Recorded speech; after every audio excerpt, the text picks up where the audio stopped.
안녕하세요. 닥터고의 쓰리고 수치 고용곤입니다. 저는 지난 시간 강의 괜찮았나 모르겠어요. 의사들이 아무리 쉽게 얘기하려고도 한계가 있는데 가능한 쉽게 풀려 노력하겠습니다. 저번에 제가 얘기했죠. 관절에 이루는 구조 중에 몇 개 있다고 했죠. 가장 흔한 그 중에 한 게 관절은 뼈하고 뼈가 만나서 구조를 이루는 거고, 거기에는 인대가 붙어서 움직임을 잡아주는 거고, 안정성을 주는 거고, 그리고 뼈를 덮는 신경세포가 없는 통증을 못 느끼는 연골이 있는 거고, 그리고 위 아래 연골 사이에 연골을 보호하는 연골판, 반월상 연골판이 있고, 그리고 이 무릎에 관절에 영양분을 주기 위해서 활액막이 있다는 거 기억나시죠? 이 연골판, 인대, 그리고 이런 활액막에 이상이 오서 염증이 일어나는 모든 질환을 관절염 그럴 수가 있고요. 퇴행성 관절염은 주로 연골의 노화 때문에 오는 경우고, 류마티스 관절은 주로 젊은 층의 면역질환이 올 수가 있는데, 오늘은 주로 퇴행성 관절에 대해서 말씀을 드리려고 해요. 퇴행성 관절염 그러면은 말이 어려워요. 퇴행성은 노화되고 나이가 든 것을 유식한 한자로 퇴행성 그러는 거고요. 관절염, 이거는 관절에 오는 것이 우리 고름 잡혀 있는 염증처럼 아프기도 하고 붓기도 해서 관절염을 붙였는데, 최근에는 기능이 바뀌었어요. 퇴행성 관절염 그러다 보니까 꼭 나이가 든 사람 오는 것처럼 생각되기 때문에 최근에는 퇴행성 관절염을 골관절염으로 많이 용어를 개편했어요. 관절염이 오는 이유가 주로 이제 연골의 손상 때문에 오는지 알았더니, 자세히 쭉 다 보니까 연골 밑에 연골 두께가 3mm밖에 안 되는데 그 밑에 뼈가 있거든요. 근데 이런 관절염을 고생하는 사람 보다 보니까 연골만 문제 있는 게 아니라 연골 밑에는 뼈에도 문제가 되어 있는 거예요. 그래서 골관절염, 연골과 그 밑에 있는 뼈에도 골에도 염증이 오는 것을 골관절염, 그리고 과거의 퇴행성 관절염은 요즘은 골관절염으로 생각하시면 돼요. 퇴행성 관절염은 아주 흔해요. 저도 가끔씩 무릎이 아파요. 저도 과거에는 안 아팠는데 나이가 50이 넘다 보니까 산에 갔다 온다 걸으면 아프거든요. 그래서 걱정을 많이 하고 하는데, 저 와이프도 제 처도 걷다 보면은 관절이 아프다고 그러고, 둘이 이제 걷다 보면 그런 얘기를 해요. 당신이 좀 연구를 많이 해서 내가 죽기 전에 인공관절 하지 않게 해줘요. 그렇게 농담처럼 하는데요.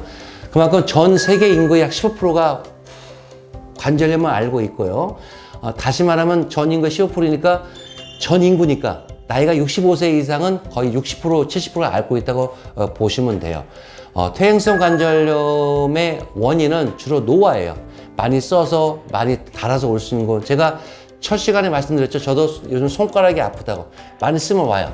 이게 많이 쓰는 사람들은 손을 많이 쓰면 손에 관절염이 오게 되고, 무릎을 많이 쓰면 많이 오는데, 우리나라 사람들은 무릎에 특히 노화가 많이 와요. 그 이유가 생활 습관이 많이 쭈그려 앉게 되거든요.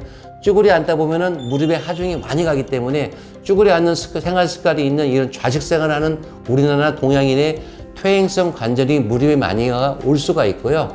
실제로 미국 같은 경우는 40을 65세에서 10명에 한 3명이 관절이 있다면은, 우리나라는 65세 인구의 한 80% 정도가 퇴행성 관절 때문에 고생한다고 생각하시면 됩니다.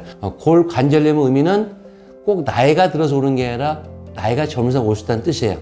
외상성 관절염, 요즘 많이 운동하죠? 자기가 운동하다 다치면은 이런 무릎 안에 있는 인대가 끊어진다든지, 특히 젊은 친구들은 축구하다 많이 다치다. 십자인대 파열, 연골판 찢어지고, 그리고 젊은 여성들은 하이힐 때문에 또 연골 손상. 그러니까 심한 운동을 하다가 외상성으로 골관절염이 올 수가 있고요. 그 외에도 비만, 요즘 많이 먹죠?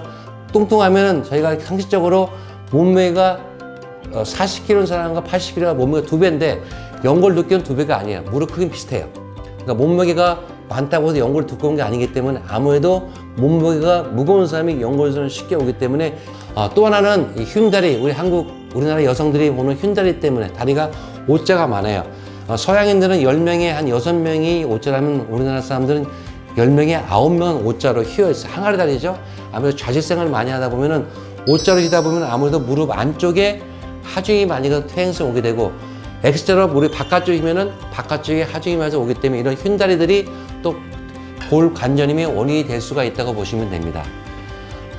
퇴행성 관절염을 앓으신 분들의 가장 큰 고민이 완치가 되느냐 물어봐요. 근데 아직까지는 퇴행성 관절염, 골관절염은 완치의 대상은 아니고 예방의 대상을 보시면 돼요. 많은 사람들이 진료를 보다 보면 그런 말 하시거든요. 내가 언제 치료를 받으면 평생 인공관절이라고 쓸 수 있는지 물어본다고요. 제가 그런 말씀 드리거든. 저희가 옛날에 과거에 암이 아프신 분들이 암이 1기, 2기, 3기, 4기인데 과거에는 4기가 돼서 이런 굉장히 심각했잖아요. 최근에는 1기 때 판정받으면 신경이 완치되기 때문에 골관절염도 초기에 진단받고 초기에 치료하면 이런 퇴행성 관절, 골관절이 말기까지 가는 걸 예방할 수 있기 때문에 초기 진단과 조기 진단이 치료가 굉장히 중요하다고 보시면 됩니다.